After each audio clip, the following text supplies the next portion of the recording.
નમસ્કાર વિદ્યાર્થી મિત્રો, બોલતા પ્રખાણી નીલકંઠ વિદ્યાપીઠ તળાજાની YouTube ચેનલમાં તમારું હાર્દિક સ્વાગત કરું છું. વિદ્યાર્થી મિત્રો, લાસ્ટ લેક્ચરની અંદર આપણે પ્રક્રિયા ક્રમ એટલે શું અને વેગ અચળાંક અને વેગ અચળાંક માટેના એકમ વિશે વાત કરી હતી. આજે આપણે પ્રક્રિયા ક્રમ અને વેગ અચળાંકને લગતા કેટલાક MCQ ઉપરાંત ઉદાહરણ 4.4 છે એની સમજૂતી મેળવીશું. તો ચાલો આપણે શરૂ કરીએ. વિદ્યાર્થી મિત્રો, ક્વેશ્ચન છે કે ભાઈ પ્રક્રિયાનું એક વેગ સમીકરણ આપી દીધું છે જેમાં વેગ બરાબર k, પ્રક્રિયા x ની સાંદ્રતાનો ઘાતાંક છે 6/5 અને y જે છે એની સાંદ્રતાનો ઘાતાંક છે -1/5.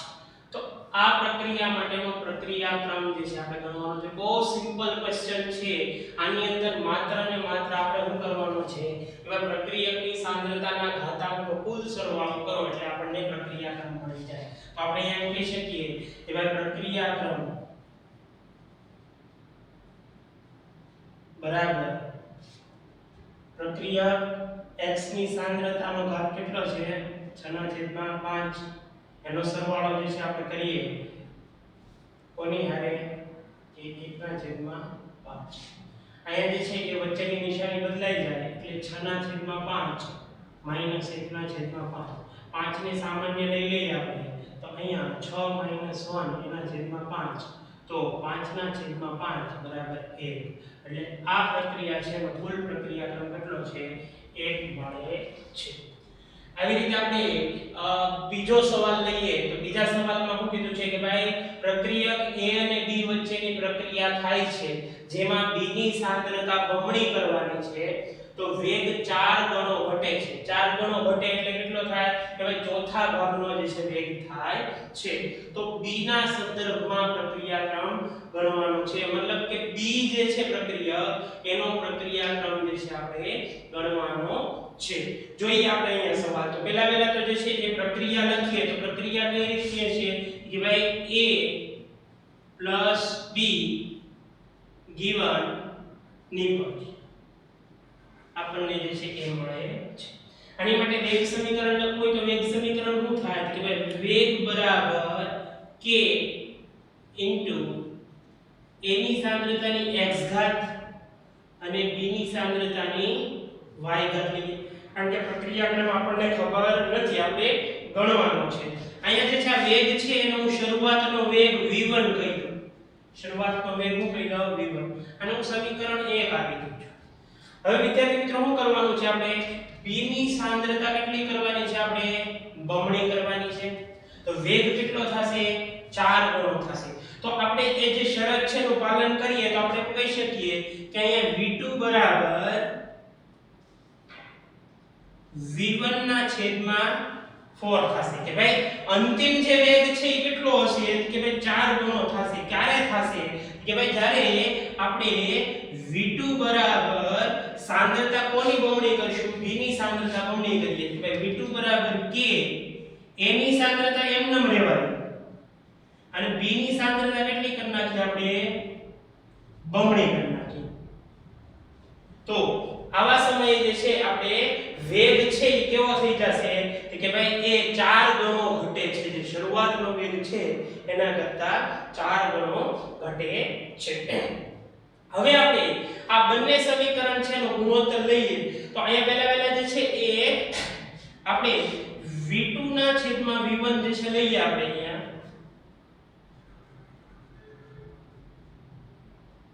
બરાબર શું થશે તો અહીંયા આપણે લખી શકીએ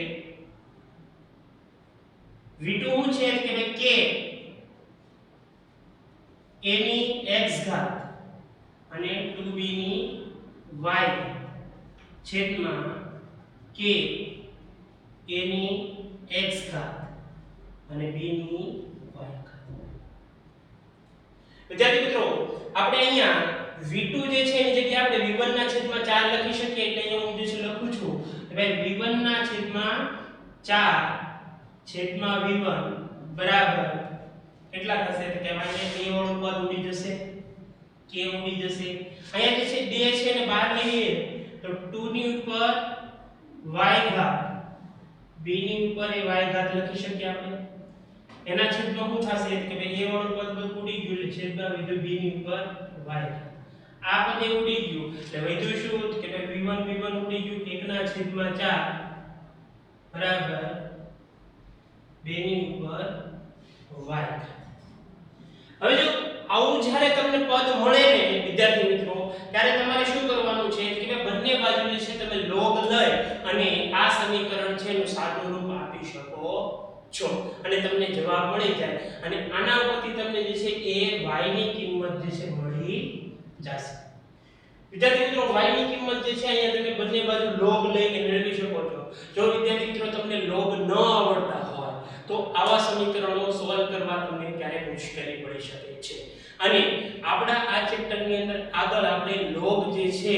log એન્ટિલોગ બંનેનું મહત્વ જે છે આપવાનું છે એટલે જો કોઈ વિદ્યાર્થી મિત્રોને log કે એન્ટિલોગ ન આવડતા હોય તો એ જે છે વહેલી તકે log અને એન્ટિલોગ જે છે એ શીખી લેજો કારણ કે log એન્ટિલોગ નું ખૂબ જ મહત્વ છે તો અહીંયા જે છે બંને બાજુ તમે જે છે એ log લઈ અને y ની કિંમત જે છે મેળવી શકો છો હવે આપણે એની પછીનો જે નેક્સ્ટ સવાલ છે એની આપણે વાત કરીએ કે ભાઈ ચતુર્થ ક્રમની પ્રક્રિયા માટે વેગચાંક k નો એકમ જે છે આપણે તારવવાનો છે તો વિદ્યાર્થી મિત્રો આપણે n ક્રમની પ્રક્રિયા માટેનો જે છે એકમ આપણે કંઈક આવો લીધો તો ભાઈ n ક્રમની પ્રક્રિયા એમાં મોલ છે એની 1 n ઘાત લીટરની n 1 ઘાત અને સેકન્ડ ઇન્વર્સ તો અહીંયા આપણે n ની કિંમત જે છે એ મૂકવાની હોય છે આમાં ચતુર્થ ક્રમ કીધો છે એટલે n બરાબર કેટલા લઈશું આપણે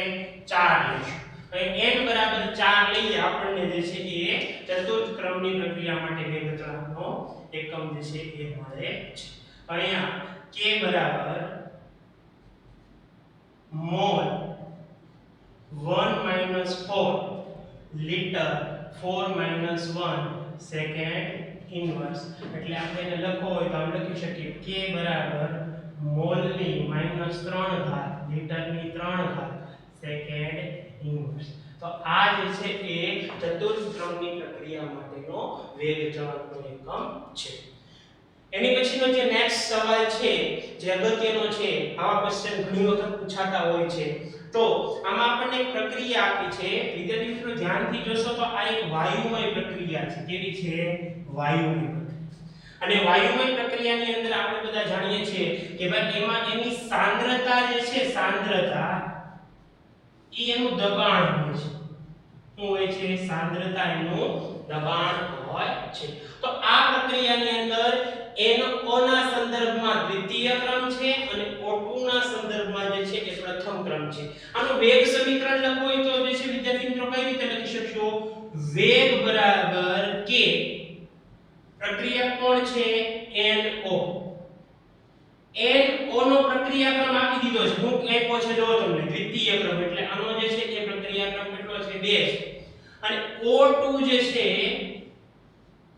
એનો પ્રક્રિયા ક્રમ કેટલો આપ્યો છે 1 આપ્યો છે હવે અહીંયા એમ કહે છે કે ભાઈ પ્રણાલીનું કદ જે છે બમણું કરવામાં આવે છે પ્રણાલીનું કદ બમણું કરો એનો અર્થ શું થાય આપણે બધા બોયલનો નિયમ ભણ્યા છીએ કે P ચલે છે 1/v એનો અર્થ થાય v ચલે છે 1/p એમ પણ કહી શકીએ તો કે ભાઈ અહીંયા કદ બમણું કરીએ ને તો અહીંયા દબાણ છે એ 2 ગણું ઘટશે આપણે કહી શકીએ કે ભાઈ જો આનું કદ જે છે એ આના દબાણના વ્યસ્ત પ્રમાણમાં હોય તો આનું કદ બમણું કરીએ તો આનું દબાણ જે છે એ 2 ગણું ઘટે એટલે આની જે સાંદ્રતા છે એ 2 ગણી ઘટશે એટલે કે 1/2 સાંદ્રતા થઈ જશે તો અહીંયા આપણે જે છે લખીએ કે ભાઈ કદ બમણું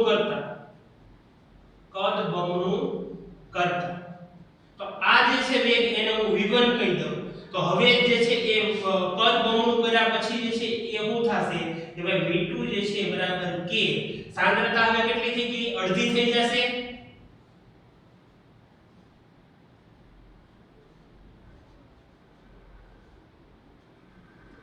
હવે અહીંયા જે છે સાંદ્રતા અડધી થઈ જાય છે હવે જે છે આનું સાદું રૂપ આપી આપણે તો અહીંયા લખી શકીએ કે ભાઈ v2 બરાબર k 1/2 જે છે એને હું બહાર કાઢી લઉં, પછી લખીએ અહીંયા NO ની સાંદ્રતા એની 2 ઘાત અને 1/2 ને જે છે એ હું બહાર કાઢી લઉં તો અહીંયા લખી શકું O2 ની જે છે એ 1 ઘાત. અહીંયા 1/2 જે છે બે સરખા છે, ઉપર બેનો જે છે સરવાળો કરી નાખી આપણે લખી શકીએ V2 બરાબર k 1/2 ની કેટલી ઘાત થઈ જશે 3 ઘાત NO એની 2 ઘાત O2 ની કેટલી થઈ જશે 1. હવે વિદ્યાર્થી મિત્રો જો તો આ k જે છે ને હું અહીંયા લખું તો આટલું જે છે ભાગ એને હું V1 કહી શકું, આટલા ભાગને V1 કહી શકું તો V2 બરાબર શું થશે એટલે 1/2 નો ઘન અને V1 1/2 નો ઘન જે છે એને લખી તો આપણે એમ લખી શકીએ 1/8 V1. તો આપણે એમ કહી શકીએ કે ભાઈ એ 8મા ભાગનો વેગ ઘટશે, 8મા ભાગનો વેગ ઘટે છે. ફરીવાર જે છે વિદ્યાર્થી મિત્રો આ જે છે સમજાવી દઉં છું, થોડુંક જે છે મુશ્કેલ પડશે પરંતુ સમજવું જે છે બહુ જ જરૂરી છે કે ભાઈ પ્રક્રિયા આપી છે વાયુમય પ્રક્રિયા છે, આમાં જે છે NO નો પ્રક્રિયાક્રમ 2 આપી દીધો છે, O2 નો પ્રક્રિયાક્રમ 1 આપી દીધો છે. આ પ્રક્રિયાની અંદર આપણે જે છે કદ બમણું કરવાનું છે, કદ છે એ દબાણના વ્યસ્ત પ્રમાણમાં હોય અને વાયુમય પ્રણાલીની અંદર સાંદ્રતા એટલે દબાણ અથવા તો દબાણ એટલે કે સાંદ્રતા, તો આનું દબાણ જે છે અડધું થઈ જશે. જો કદ બમણું થાય તો દબાણ અડધું થઈ જાય. શરૂઆતની અંદર જે છે એ વેગ કેટલો હતો તો કે ભાઈ જે એનો પ્રક્રિયાક્રમને સાંદ્રતા આપી છે એ. હવે કદ બમણું કરીએ તો એની જે છે સાંદ્રતા કેવી થઈ જશે અડધી થઈ જશે, બંનેની સાંદ્રતા અડધી થઈ જાય. આ 1/2 જે છે એનો વર્ગ એને હું બહાર કાઢી નાખું અને આ 1/2 ની 1 ઘાત એને બહાર કાઢી નાખું તો 1/2 નો વર્ગ અને 1/2 ની 1 ઘાત, બાકીના પ્રક્રિયકોને એમને લેવા દીધા. હવે આ k NO અને O2 એને જે છે અલગથી લખીને એની જગ્યાએ હું V1 લખી શકું અને એ V1 લખું તો V2 બરાબર 1/2 ની 3 ઘાત V1 થાય. 1/2 નો ઘન કરો તો 1/8 થાય V1. આનો અર્થ એવો થાય કે જે અંતિમ વેગ છે એ પ્રારંભિક વેગના 8 ગણો ઓછો હશે, એ 8મા ભાગનો વેગ ઘટે છે એમ આપણે કહી શકીએ છીએ. હવે વિદ્યાર્થી મિત્રો ઉદાહરણ જે છે 4.4 છે એની સમજૂતી મેળવવાનું છે. એની અંદર હું કીધું છે કે ભાઈ નીચેની દરેક પ્રક્રિયા અચળાંક પરથી પ્રક્રિયાક્રમ શોધી કાઢો. એટલે કે આપણને વેગ અચળાંક આપી દીધા છે અને વેગ અચળાંક ઉપરથી પ્રક્રિયાક્રમ જે છે ગણવાનો છે. તો વિદ્યાર્થી મિત્રો યાદ રાખજો જ્યારે આવો ક્વેશ્ચન હોય ત્યારે એના એકમ છે ને એને ધ્યાનમાં રાખવાના છે. પ્રક્રિયાક્રમ જે છે એના એકમ આપ્યા હોય એના ઉપરથી જે છે આપણે પ્રક્રિયાક્રમ નક્કી કરી શકીએ. અહીંયા જો શરૂઆત જે છે આપ્યો છે તમને પહેલો જે ક્વેશ્ચન એની અંદર જે છે એકમ શું છે લીટર મોલ ની -1 ઘાત સેકન્ડ ઇન્વર્સ. તો યાદ કરો વિદ્યાર્થી મિત્રો આ એકમ જે છે એ કઈ પ્રક્રિયા માટેનો એકમ હતો તો આપણે એમ કહી શકીએ હવે આ જે છે એ દ્વિતીય ક્રમની પ્રક્રિયા માટેનો એકમ હતો. તો આનો જવાબ જે છે એ દ્વિતીય ક્રમ જે છે થશે. અને બીજો જે ક્વેશ્ચન છે એનો એકમ છે સેકન્ડ ઇન્વર્સ અને યાદ કરો વિદ્યાર્થી મિત્રો કે આ જે છે એ પ્રથમ ક્રમની પ્રક્રિયા માટેનો એકમ હતો. તો તમને એમ કઈ યાદ ના હોય તો તમારે વારાફરતી જે છે એ આ જે આપ્યા છે તમને એ n ક્રમની પ્રક્રિયા માટેનો એકમ એની અંદર તમે જે છે એ વારાફરતી એ ઉમેરી અને જે છે એનો જવાબ કરેક્ટ કરી શકો છો. હવે આપણે આગળ જે છે એ આણ્વિકતા પર ચર્ચા કરશું. વિદ્યાર્થી મિત્રો હવે પછીનો જે અગત્યનો સવાલ છે એ છે આણ્વિકતા એટલે શું અને એના પ્રકાર જે છે સવિસ્તાર સમજાવો. આણ્વિકતાની વ્યાખ્યા કરીએ તો વ્યાખ્યા કંઈક એવી થાય કે ભાઈ પ્રારંભિક પ્રક્રિયાની અંદર ભાગ લેતી સ્પીસીઝ એટલે ઘટકો ની સંખ્યા કે જે એક જ સમયે એકી સાથે અથડામણ પામે છે એની જે સંખ્યા હોય એ સંખ્યાને જે છે કહેવાય છે આણ્વિકતા. બરાબર છે. વ્યાખ્યા જે છે સમજાય નહીં પરંતુ આપણે જે છે એની ડિટેલમાં સમજૂતી જે છે મેળવશું. જો પહેલા તો તમને એમ થાય કે ભાઈ પ્રારંભિક પ્રક્રિયા એટલે શું. વિદ્યાર્થી મિત્રો પ્રક્રિયા જે છે બે પ્રકારની હોય છે. એક પ્રક્રિયા હોય છે સરળ પ્રક્રિયા.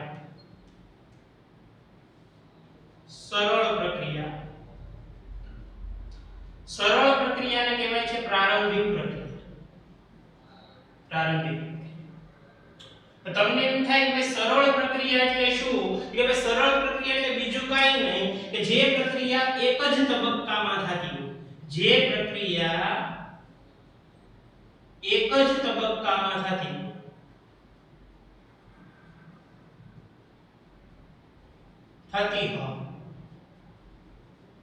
તેવી પ્રક્રિયાને જે છે એ સરળ પ્રક્રિયા કહેવાય. અને વન સ્ટેપ રિએક્શન એ કહેવાય, જે છે એ વન સ્ટેપ રિએક્શન.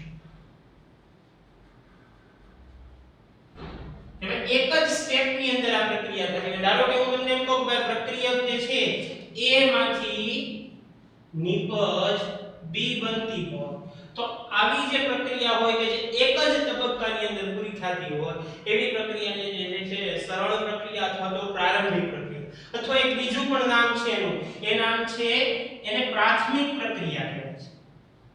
પ્રાથમિક આ એક જે છે એનું નવું નામ છે કે ભાઈ સરળ પ્રક્રિયા કયો, પ્રારંભિક પ્રક્રિયા કયો અથવા તો પ્રાથમિક પ્રક્રિયા કયો, કોઈ પણ પ્રક્રિયા કયો એ કહી શકાય. તો ટૂંકમાં પ્રારંભિક પ્રક્રિયા એટલે કે એક જ તબક્કામાં થતી હોય એવી પ્રક્રિયા. અને એક બીજી પ્રક્રિયા છે એને કહેવાય છે જટિલ પ્રક્રિયા.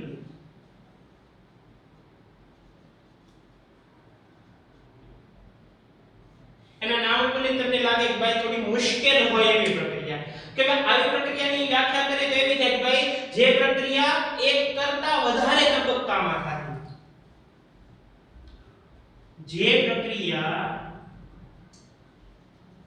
એક કરતા વધારે તબક્કામાં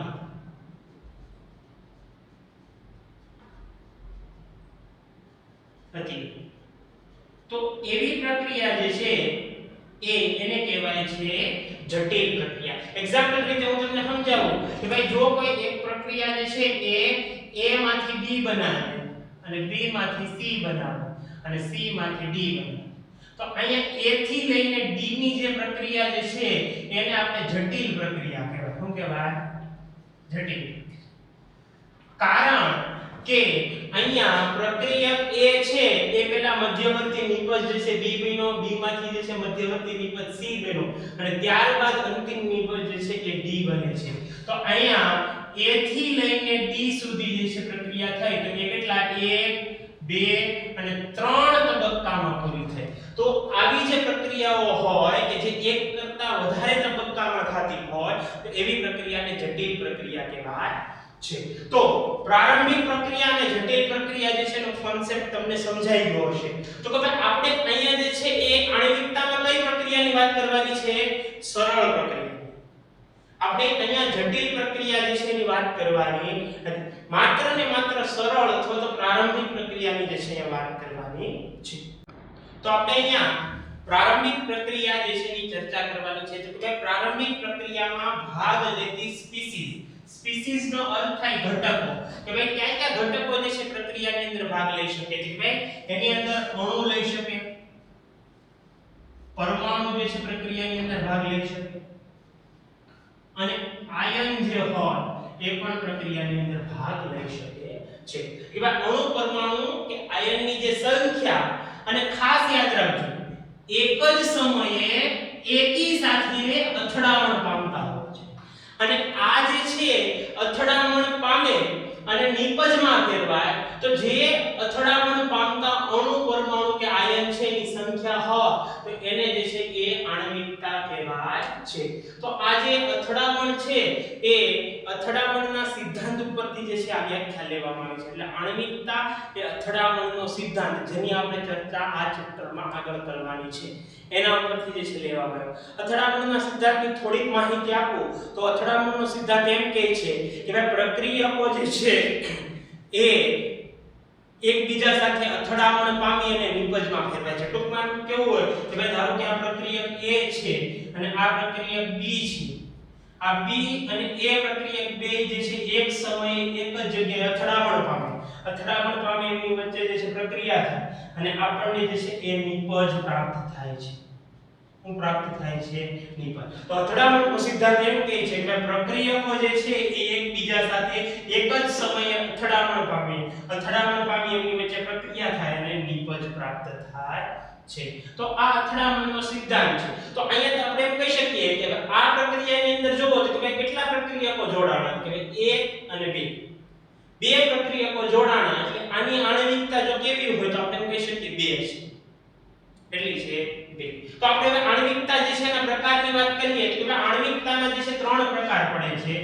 એક પહેલો પ્રકાર છે એક આણ્વીય પ્રક્રિયા,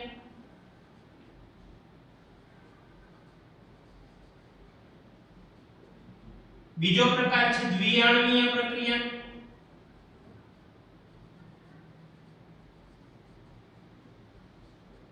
ત્રીજો પ્રકાર છે ત્રિઆણ્વીય પ્રક્રિયા.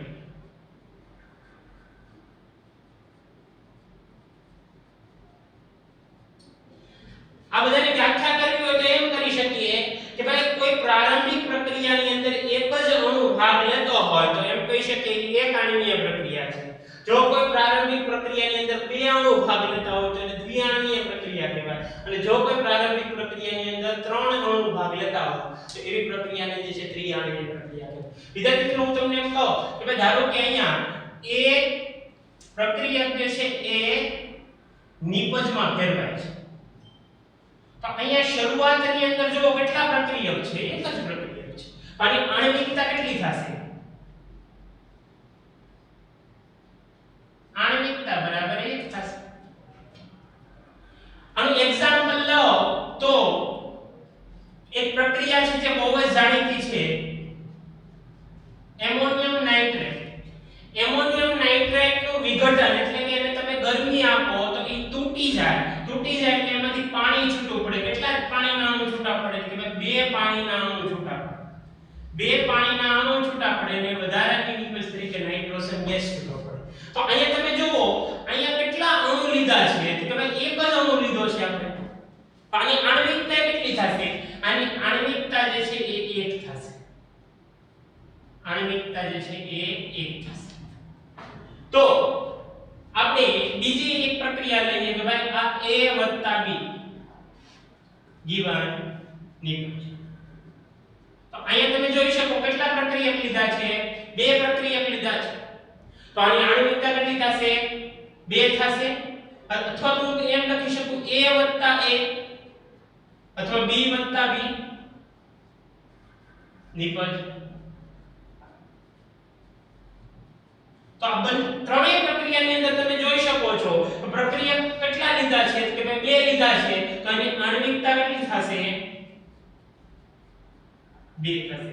આનું એક્ઝામ્પલ લો કે ભાઈ હાઇડ્રોજન આયોડાઇડ લઈએ આપણે. હાઇડ્રોજન આયોડાઇડ એના 2 અણુ છે એ છૂટા પડે અથવા પ્રક્રિયા થઈ અને AH2 અને I2 માં ફેરવે. અહીંયા જોઈ શકો છો કેટલા લીધા છે અણુ? આપણે 2 લીધા છે અને આણ્વિકતા કેટલી થશે? 2 થશે. 2 થશે. તો અહીંયા આપણે એ અણુની સંખ્યા જે છે એને આપણે આણ્વિકતા કહીએ છીએ. હજી એક એક્ઝામ્પલ લઈએ તો કે ભાઈ ધારો કે હું A + B + C ગિવન નિપજ. તો આની અંદર તમે જુઓ કે કેટલા પ્રક્રિયક લીધા છે? 1 2 ને 3. તો આણ્વિકતા કેટલી થશે? 3. આને હું જે છે 3A ગિવન નિપજ કહી શકું. મતલબ કે આવી પ્રક્રિયા હોય તો એની આણ્વિકતા પણ જે છે એ 3 થશે. જો હું 3B ગિવન નિપજ તો પણ જે છે આણ્વિકતા જે છે 3.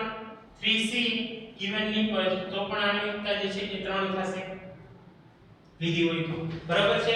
તો અહીંયા ટૂંકમાં પ્રક્રિયકો જે છે એની સંખ્યા જે હોય એને જે છે એની આણ્વિકતા કહેવાય છે. એક્ઝામ્પલ લઈએ આવી એક પ્રક્રિયાનું કે ભાઈ 2NO + O2 ગિવન 2NO. અહીંયા તમે જોઈ શકો છો કે બે પ્રક્રિયકો અહીંયા છે અને એક પ્રક્રિયક અહીંયા છે. તો કુલ જે છે આણ્વિકતા કેટલી થશે? 3 થશે. તો અહીંયા જે છે એ આણ્વિકતા એ કોઈ પણ પ્રક્રિયાને જોઈને આપણે કહી શકીએ છીએ કે ભાઈ એમાં રહેલા અણુ પરમાણુ કે આયનની જે સંખ્યા હોય જે એક જ સમયે અથડામણ પામે અને એને આપણે એની આણ્વિકતા કહીએ છીએ. આણ્વિકતા જે છે એના 3 પ્રકાર હોય છે. એક આણ્વીય, દ્વિઆણ્વીય અને ત્રિઆણ્વીય. એની આપણે વાત કરી કે ભાઈ જો પ્રારંભિક પ્રક્રિયાની અંદર એક અણુ જે છે એ ભાગ લેતો હોય તો એવી પ્રક્રિયા એક આણ્વીય હોય બે અણુ ભાગ લેતા હોય તો એને દ્વિઆણ્વીય કહેવાય, ત્રણ અણુ ભાગ લેતા હોય તો એને ત્રિઆણ્વીય. તો તમને સવાલ થાય કે ભાઈ ત્રણ કરતા વધારે અણુઓ જે છે જોડાયેલા હોય તો એ પ્રક્રિયાને માટે આપણે શું કહી શકાય? તો વિદ્યાર્થી મિત્રો ત્રણ કરતા વધારે અણુઓને એક સાથે જે છે એ અથડાવવું એ ઘણું અશક્ય છે અથવા તો મુશ્કેલ છે એમ આપણે કહી શકીએ. તમને એક્ઝામ્પલની રીતે સમજાવો કે ભાઈ જો એક અણુ હોય, એક અણુ ધારો કે અણુ જે છે એનો આકાર આપણે ગોળ કલ્પના કરીએ તો એ જે છે એ નિપજમાં ફેરવાય તો સ્વાભાવિક છે કે ભાઈ એ કોઈ બીજા સાથે અથડાવવાનો નથી. તો તમને એમને તો એ નિપજમાં કેમ ફેરવાય કે ભાઈ આવી પ્રક્રિયાને વિઘટન પ્રક્રિયા કહેવાય.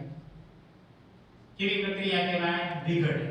કે ભાઈ અણુ છે પોતે તૂટી જાય છે અને નિપજમાં ફેરવાઈ જાય છે. તો આવી એક અણુ જે છે એ અથડામણ પામે અથવા તો વિઘટન પામી નિપજમાં ફેરવાય તો એને એક આણ્વીય પ્રક્રિયા. હવે જ્યારે બે અણુ જે છે એ પ્રક્રિયામાં ભાગ લે અને એને એક જ સમયે અથડામણ પામવાનું છે તો કે ભાઈ અથડામણ પામશે ત્યારે જે અણુઓ અથડામણ પામશે એ અથડામણ પામેલો ભાગ જે છે નિપજમાં ફેરવાશે. કે ભાઈ એનો ધારો કે 30% 40% ભાગ જે છે એ એમાં ફેરવાશે, નિપજમાં ફેરવાશે. તો આવી પ્રક્રિયાને દ્વિઆણ્વીય કહીએ. જો ત્રણ અણુ જે છે પ્રક્રિયાની અંદર ભાગ લેતા હોય તો એ જે અથડામણ પામતો ભાગ જે છે એ ખૂબ જ ઘટી જવાનો છે. હવે ત્રણ અણુઓ જ્યારે જે છે અથડામણ પામે ત્યારે બહુ ઓછો ભાગ જે છે પ્રક્રિયાની અંદર જે છે એ નિપજમાં ફેરવાય છે. તો આપણે એમ કહી શકીએ જેમ અણુઓની સંખ્યા જેમ જેમ વધતી જાય એમ અથડામણ પામવું એક સાથે શક્ય બનતું નથી. તો એટલા માટે એમ કહી શકીએ કે ભાઈ એક આણ્વીય, દ્વિઆણ્વીય અને ત્રિઆણ્વીય લગી પોસિબલ છે પણ ચાર અણુ હોય અથવા 5 કે 6 એટલે કે 3 કરતા વધારે હોય એવા અણુઓનું એક સાથે અથડામણ પામવું થોડું મુશ્કેલ હોય છે. તો આવી પ્રક્રિયાઓ જે છે એ જટિલ પ્રક્રિયાઓની અંદર જે છે એ સમાવેશ પામે છે. 3 કરતા વધારે અણુઓ હોય તો એ એક તબક્કામાં પ્રક્રિયા ન પામે પરંતુ એ બે અથવા ત્રણ તબક્કાની અંદર જે છે એ પ્રક્રિયા નિપજમાં ફેરવાય છે. તો આપણે એમ કહી શકીએ કે ભાઈ ત્રણ કરતા વધારે અણુઓની પ્રક્રિયાઓ ઘણી જ જટિલ હોય છે જે એક કરતા વધુ તબક્કામાં થતી હોય છે. એક એક્ઝામ્પલ લઈએ તો કે ભાઈ અહીંયા જે છે એક પ્રક્રિયા છે કે જેમાં પોટેશિયમ ક્લોરેટ છે જેની ફેરસ સલ્ફેટ સાથે પ્રક્રિયા કરો એસિડની હાજરીમાં તો આપણને નિપજ પ્રાપ્ત થાય છે. તો અહીંયા તમે જુઓ ને કે ભાઈ અણુની સંખ્યા જુઓ તો કે ભાઈ અહીંયા 6 છે, અહીંયા 3 છે અને અહીંયા 1 છે. તો ટોટલ જે છે આણ્વિકતા તમે ગણો તો કેટલી થશે? 6 + 1 + 3 એટલી 10 થશે. તો વિદ્યાર્થી મિત્રો ખરેખર આની આણ્વિકતા થિયરેટિકલ જોવો તમે સૈદ્ધાંતિક રીતે તો 10 થવી જોઈએ પરંતુ હકીકતમાં એની આણ્વિકતા 10 હોતી નથી કારણ કે 10 અણુ એક જ સાથે જે છે અથડામણ પામી શકતા નથી. એટલે આવી પ્રક્રિયાઓ કાં તો જે છે બે તબક્કા અથવા ત્રણ તબક્કા અથવા તો ચાર તબક્કાની અંદર જે છે એ થતી હોય છે. એટલે આવી પ્રક્રિયાઓ જ્યારે હોય તો એની આણ્વિકતા તમને કે ત્યારે તમારે જે છે જવાબમાં લખી શકો કે અહીં આણ્વિકતાનો કોઈ અર્થ રહેતો નથી. આણ્વિકતાનો કોઈ અર્થ રહેતો નથી કારણ કે પ્રક્રિયા જટિલ હોય છે. હવે આવી પ્રક્રિયા જે છે એમાં જો 3 કરતા વધારે અણુઓ થઈ જાય તો કહી દેવાનું કે આ પ્રક્રિયા જે છે એ જટિલ પ્રક્રિયા છે અને જટિલ પ્રક્રિયા હોય એની માટે આણ્વિકતા નક્કી થતી નથી.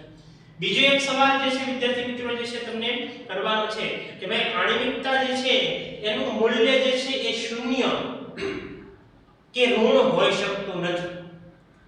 કારણ કે જ્યારે શૂન્ય આણ્વિકતાનો અર્થ શું થાય કે ભાઈ એકે અણુ જે છે પ્રક્રિયામાં ભાગ નથી. જો કોઈ પણ અણુ પ્રક્રિયામાં ભાગ ન લેતો પ્રક્રિયા પોસિબલ નથી. તો શૂન્ય આણ્વિકતા પોસિબલ નથી. બીજું માઈનસ કે ઋણ આણ્વિકતા પણ જે છે શક્ય નથી. ઉપરાંત અપૂર્ણાંક ખાસ યાદ રાખજો અપૂર્ણાંક આણ્વિકતા પણ જે છે એ પોસિબલ નથી. તો આપણે લખો તો લખી શકીએ કે ભાઈ આણ્વિકતા જે છે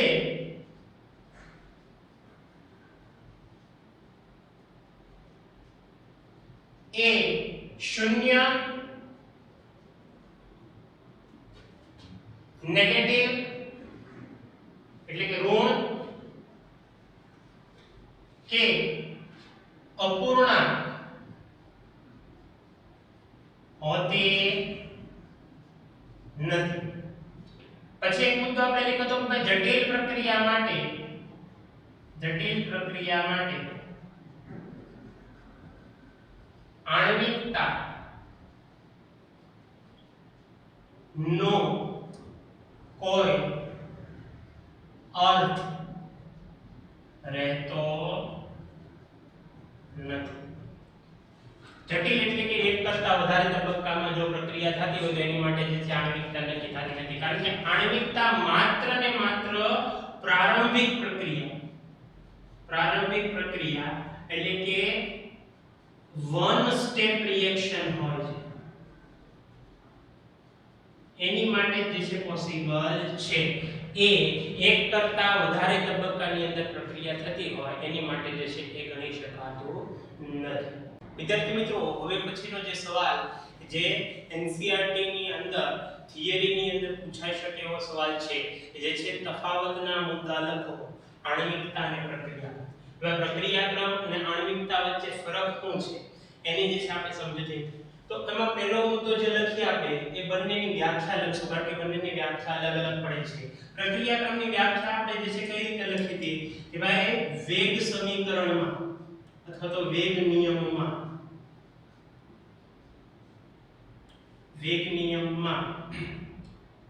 પ્રક્રિયકની સાંદ્રતાનો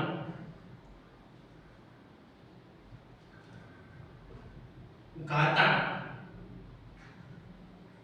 કે જેને પ્રક્રિયાક્રમ કહે છે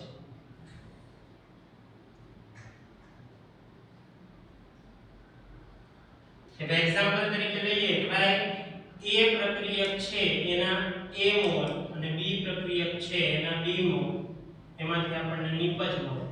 કે આનો વેગ નિયમ જે છે આપણે શું લીધો હતો તો વેગ નિયમ શું થશે કે ભાઈ વેગ બરાબર k પ્રક્રિયક A એનો પ્રક્રિયાક્રમ ખબર નથી એટલે આપણે x લઈ લઈએ અને B પ્રક્રિયાક્રમ. તો આનો કુલ ક્રમ જે છે આપણે લેતા હતા પ્રક્રિયાક્રમ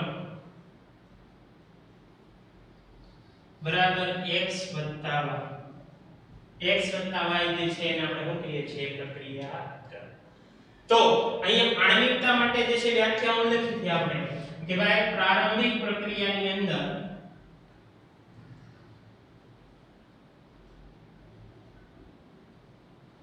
પ્રક્રિયામાં ભાગ લેતા અણુ પરમાણુ કે આયનની સંખ્યા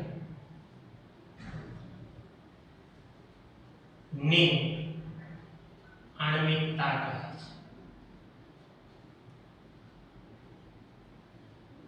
બરાબર છે. તો આણ્વિકતા માટે જે છે આપણે આ જ પ્રક્રિયા લખીએ તો કે ભાઈ પ્રક્રિયા શું છે કે ભાઈ A ની A ઘાત B ના B મોલ અને એમાંથી નિપજ મળે. તો આ પ્રક્રિયા જો પ્રારંભિક હોય તમને કઈ દીધી હોય કન્ડિશન કે પ્રક્રિયા સરળ છે તો સરળ હોય તો આપણે કહી શકીએ કે આના મોલ કેટલા છે A મોલ છે અને B મોલ છે. તો અહીં આણ્વિકતા કેટલી થશે આણ્વિકતા બરાબર A વત્તા B. કે ભાઈ અહીંયા ડિફરન્સ શું છે આણ્વિકતા અને પ્રક્રિયાક્રમમાં કે ભાઈ અહીંયા જે પ્રક્રિયકની સાંદ્રતાનો ઘાતાંક હતો એ ઘાતાંકનો સરવાળો કર્યો એને પ્રક્રિયાક્રમ કીધું છે. જ્યારે આની અંદર શું કીધું કે ભાઈ એના જે મોલની સંખ્યા છે એને જે છે આપણે શું કહીએ છીએ આણ્વિકતા કહીએ છીએ. તો આ આટલો ડિફરન્સ છે. બીજો જે ડિફરન્સ છે એ શું છે કે ભાઈ પ્રક્રિયાક્રમ છે એ પ્રક્રિયાને જોઈને કહી શકતા નથી. એની માટે આપણે પ્રયોગો કરવા પડે. તો આપણે એમ કહી શકીએ પ્રક્રિયાક્રમ એ પ્રાયોગિક રાશિ છે. પ્રક્રિયાક્રમ એ પ્રાયોગિક રાશિ છે. એનો મતલબ એ કે પ્રક્રિયાને જોઈને આપણે કહી શકતા નથી કે ભાઈ આનો પ્રક્રિયાક્રમ કેટલો છે. જ્યારે આણ્વિકતા માટે આપણે વાત કરીએ કે ભાઈ આણ્વિકતા એ સૈદ્ધાંતિક માહિતી છે. આણ્વિકતા એ સૈદ્ધાંતિક રાશિ છે.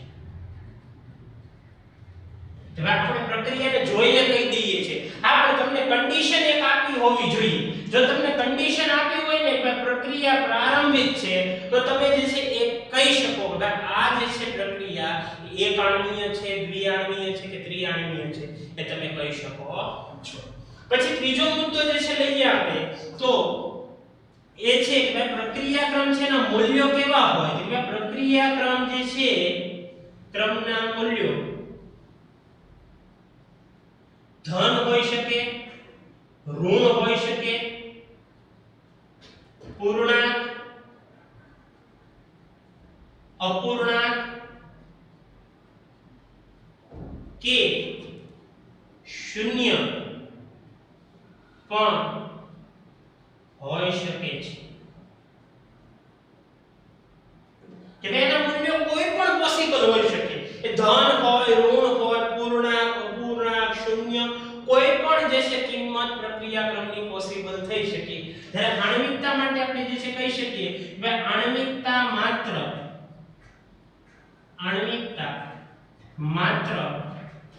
ધન અને પૂર્ણાંક જ હોય છે. કેવી હોય છે? પૂર્ણાંક હોય છે. અને તે 3 કે 3 થી ઓછી હોય. વધુમાં વધુ 3 હોય અથવા તો 3 કરતા ઓછી જે છે એ પોસિબલ હોઈ શકે છે. ચોથો મુદ્દો જે છે એ છે કે ભાઈ પ્રક્રિયાક્રમ જે છે પ્રક્રિયાક્રમ એ કોઈ પણ પ્રક્રિયા માટે માપી શકાય. કે ભાઈ એ પ્રારંભિક હોય, જટિલ હોય, કોઈ પણ પ્રક્રિયા હોય એની માટે પ્રક્રિયાક્રમ જે છે ગણી શકીએ છીએ. તો આપણે એમ કહી શકીએ પ્રક્રિયાક્રમ એ પ્રારંભિક કે જટિલ બંને પ્રક્રિયા માટે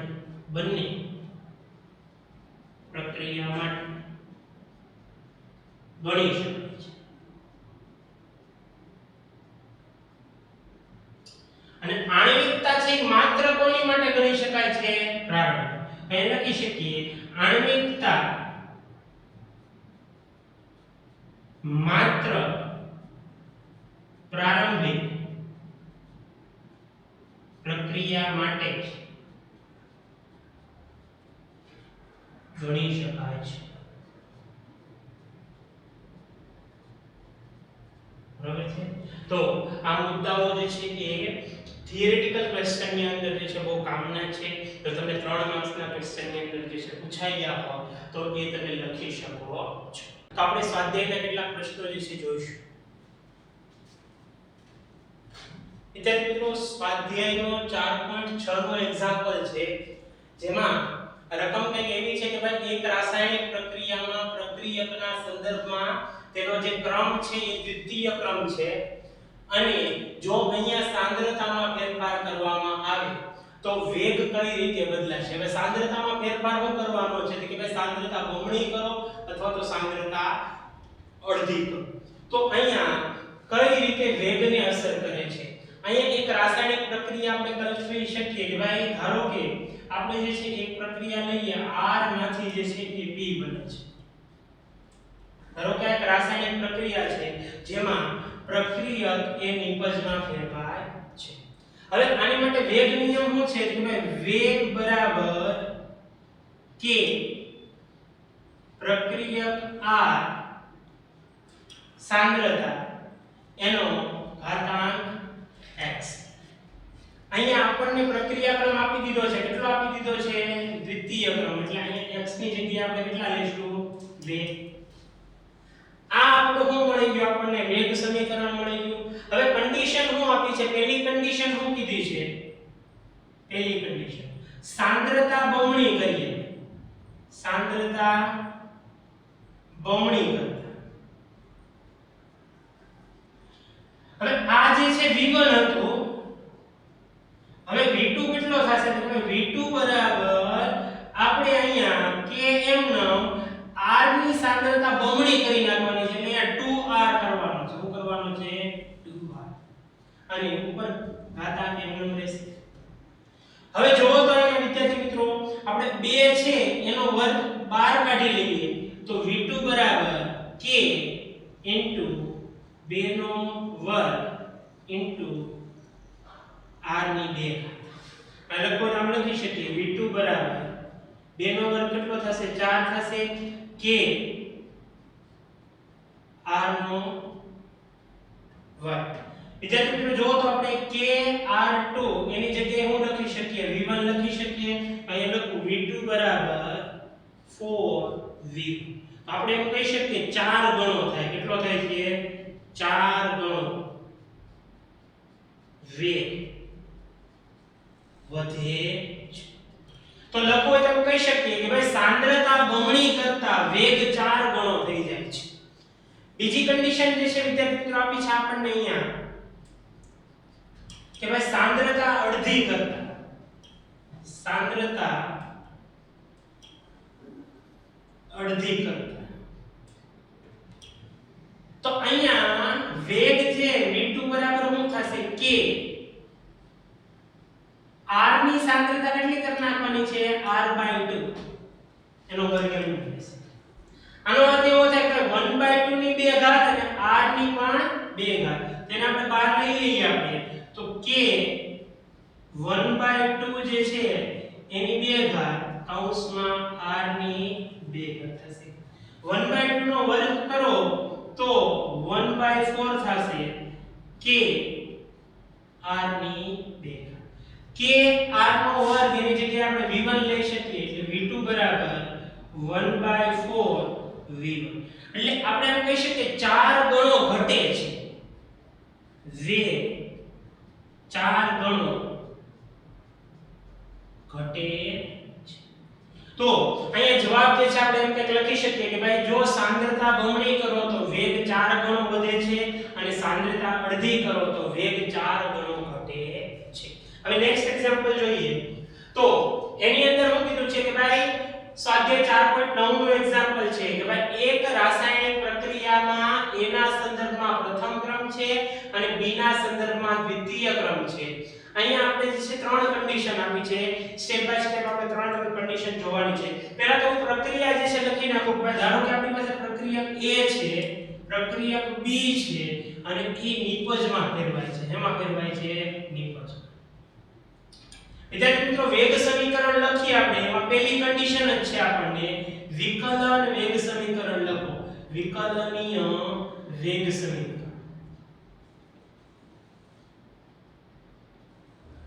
બરાબર છે? તો અહીંયા આપણે વેગ સમીકરણને આ રીતે લખી શકીએ વેગ બરાબર k. પ્રક્રિયા કોણ કોણ છે? A છે, A ની સાંદ્રતા, B ની સાંદ્રતા. પણ વિદ્યાર્થી મિત્રો ક્રમ આપણને આપી દીધેલો છે. જો ક્રમ શું આપ્યો છે? A ના સંદર્ભમાં પ્રથમ ક્રમ એટલે કે A નો પ્રક્રિયા ક્રમ 1 છે અને B ના સંદર્ભમાં દ્વિતીય ક્રમ એટલે B નો પ્રક્રિયા ક્રમ કેટલો છે? 2 છે. એટલે આપણને જે છે એ પ્રક્રિયા ક્રમ આપી દીધો છે. આને કહેશું આપણે જે છે વિકલનીય વેગ સમીકરણ. હવે વિદ્યાર્થી મિત્રો બીજી કન્ડિશન શું આપી છે અહીંયા આપણને? બીજી કન્ડિશન આપી છે B ની સાંદ્રતા 3 ગણી કરતા. B ની સાંદ્રતા 3 ગણી કરતા. B ની સાંદ્રતા 3 ગણી કરીએ તો જો તો પહેલા જે છે મેં શરૂઆતમાં આ જે વેગ છે ને એને હું v1 કહી દઉં. હું કહી દઉં અહીંયા વેગ v. બરાબર છે? હવે સાંદ્રતા 3 ગણી કરવાની છે કોની? કે ભાઈ B ની સાંદ્રતા એટલે 3b લખવાના છે. એટલે હવે જે છે વેગ v2 બરાબર કેટલો થશે તો કે ભાઈ km નો a ની સાંદ્રતાને કાંઈ આપણે ફેરફાર નથી કરવાનો એટલે a ની સાંદ્રતા m નો b ની સાંદ્રતા કેટલી કરવાની છે 3 ગણી એટલે 3b લખશો આપણે 3b ની 2 તો અહીંયા જો તો વિદ્યાર્થી મિત્રો 3 ની 2 ઘાત થશે અને b ની પણ 2 ઘાત થશે તો આપણે 3 ની 2 ઘાત ને આપણે બહાર લઈ લેશું એટલે v2 બરાબર k એટલે 3 ની 2 ઘાત k a ની 1 ઘાત b ની 2 3 નો વર્ગ કેટલો થશે 9 થશે એટલે v2 બરાબર 9 અને આની જગ્યાએ આપણે v1 લખી શકીએ જો તો v1 બરાબર શું છે a ની 1 ઘાત અને b ની 2 ઘાત તો અહીંયા લખીએ આપણે v1 તો આપણે એમ કહી શકીએ કે ભાઈ વેગ જે છે એ 9 ગણો થાય છે વેગ 9 ગણો વધે છે 9 ગણો વધે છે તો જવાબ એ લખી શકીએ કે ભાઈ જો b ની સાંદ્રતા જે છે આપણે 3 ગણી કરી હોય તો વેગ જે છે એ 9 ગણો વધે છે હવે ત્રીજી કન્ડિશન જે છે વિદ્યાર્થી મિત્રો અહીંયા આપણને આપી છે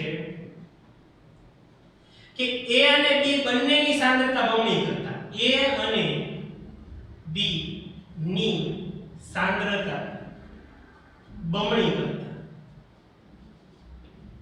હવે બંનેની સાંદ્રતા આપણે ડબલ કરી નાખવાની છે જો તો એ વિદ્યાર્થી મિત્રો આપણે અહીંયા v2 બરાબર હું લખશું તો ભાઈ km નો km a ની સાંદ્રતા બમણી એટલે 2a લખશું 2a 1 ઘાત અને અહીંયા b ની સાંદ્રતા બમણી કરશું એટલે 2b ની 2 ઘાત 2 ની 1 ઘાત ને બહાર લઈ લઈએ 2 ની 1 ઘાત 2 ની 2 ઘાત ને બહાર લઈ લઈએ વધ્યું હું k a ની 1 ઘાત b ની 2 ઘાત 2 ની 1 ઘાત એટલે 2 અને 2 નો વર્ગ એટલે 4 4 દુ ને 8 એટલે v2 બરાબર 8 અને આની જગ્યાએ આપણે v1 લખી નાખીએ એટલે v1 એટલે કે 8 ગણો વેગ 8 ગણો વધે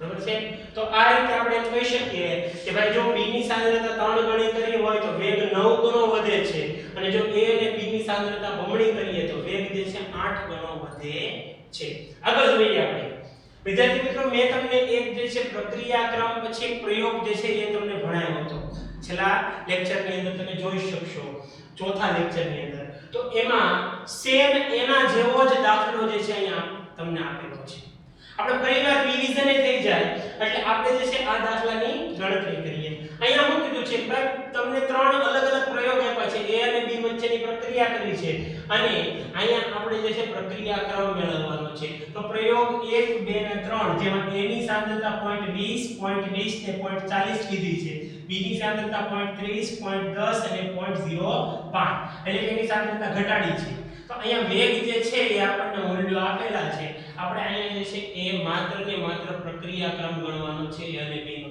અહીંયા પહેલા તો પ્રક્રિયા લખી આપણે અહીંયા તો કે પ્રક્રિયા a b given નિપજ થશે બરોબર વેગ સમીકરણ લખીએ તો વેગ બરાબર શું થશે કે ભાઈ k a ની x ઘાત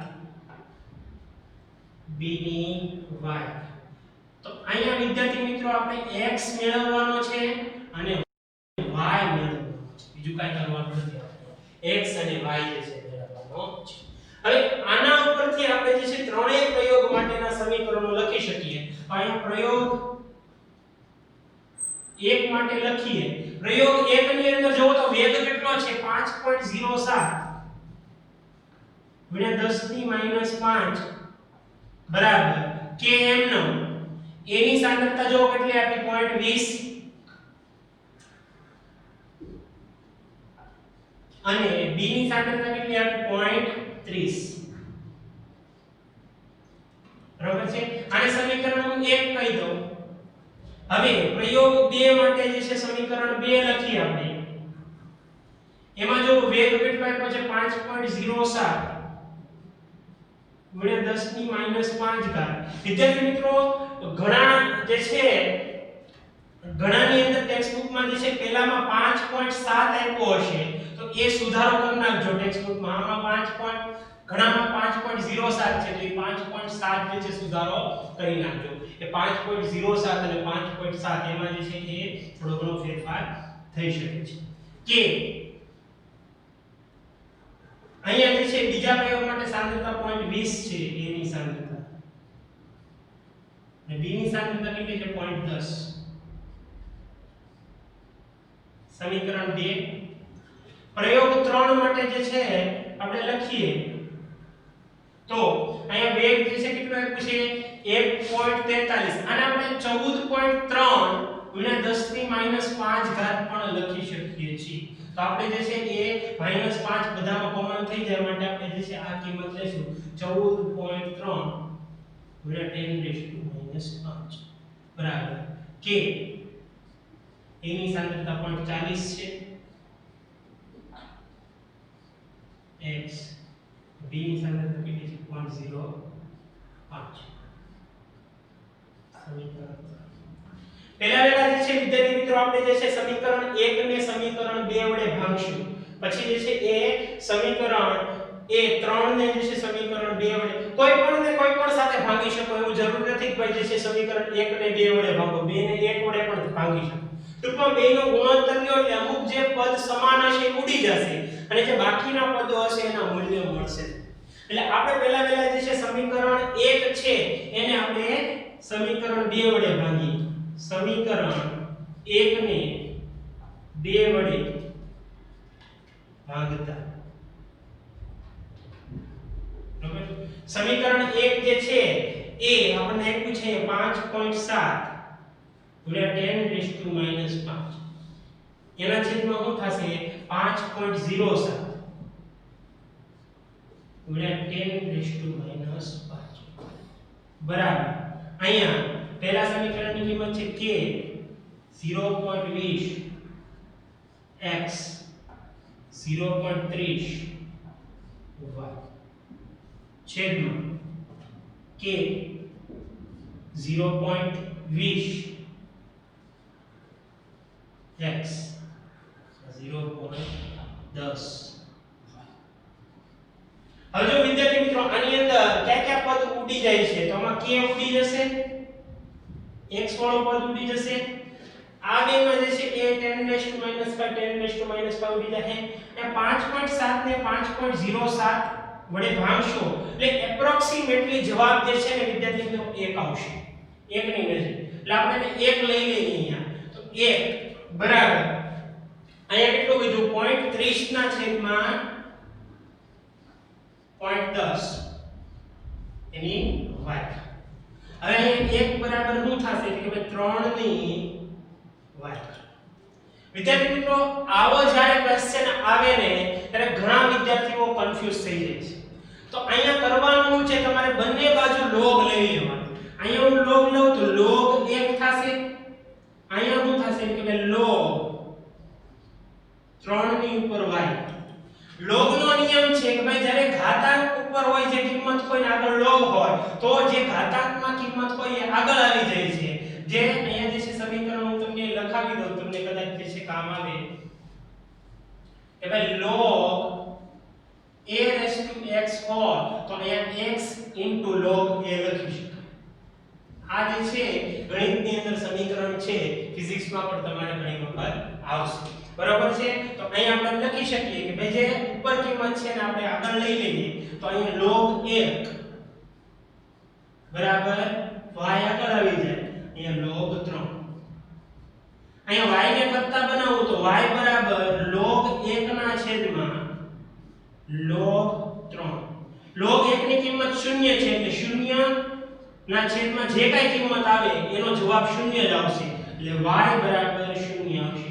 એટલે y નો પ્રક્રિયાક્રમ જે છે સોરી y ને અહીંયા b લેવાનો છે અહીંયા સોરી y એટલે કે b જે છે એનો પ્રક્રિયાક્રમ જે છે y બરાબર 0 આપણને મળે છે. બરાબર છે. હવે વિદ્યાર્થી મિત્રો આપણે જે છે સમીકરણ 3 છે એને સમીકરણ જે છે આપણે 2 વડે અથવા તો આપણે 1 વડે ભાગી નાખીએ. કોઈ પણ આને ભાગાકાર કરવાનો કે વાંધો નથી. ખાલી એ ગુણોત્તર જે છે થવો જોઈએ. આપણે સમીકરણ 3 ને 1 વડે ભાગીએ. વિદ્યાર્થી મિત્રો હવે આપણે સમીકરણ 3 ને સમીકરણ જે છે એ 2 વડે જે છે સોરી સમીકરણ 2 વડે જે છે આપણે ભાગશું કે ભાઈ સમીકરણ 3 ને સમીકરણ 2 વડે ભાગતા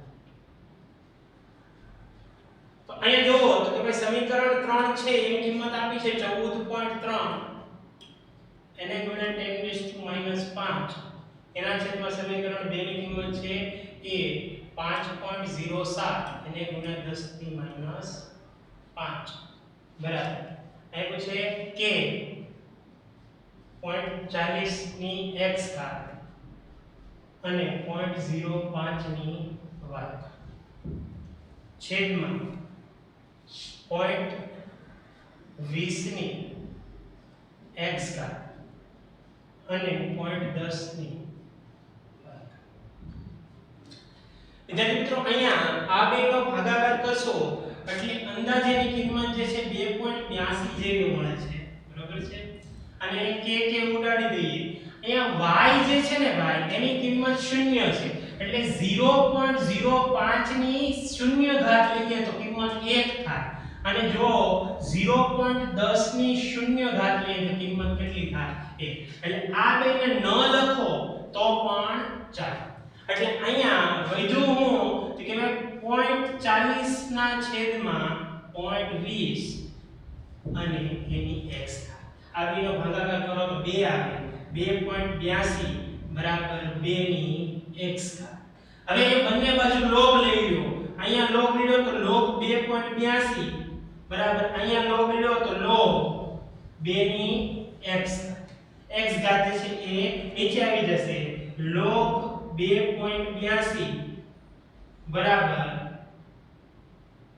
x log 2 બરાબર છે અહીંયા જે છે x ને કરતા બનાવો અહીંયા તો x બરાબર શું થશે કે log 2.82 એના છેદમાં log 2 થશે અહીંયા બંનેની જે છે કિંમતો અહીંયા તમે મૂકી દેશો એટલે તમને x ની કિંમત મળશે x ની જે એપ્રોક્સ કિંમત હશે એ 1.5 મળશે તો અહીંયા અહીં a ના સંદર્ભમાં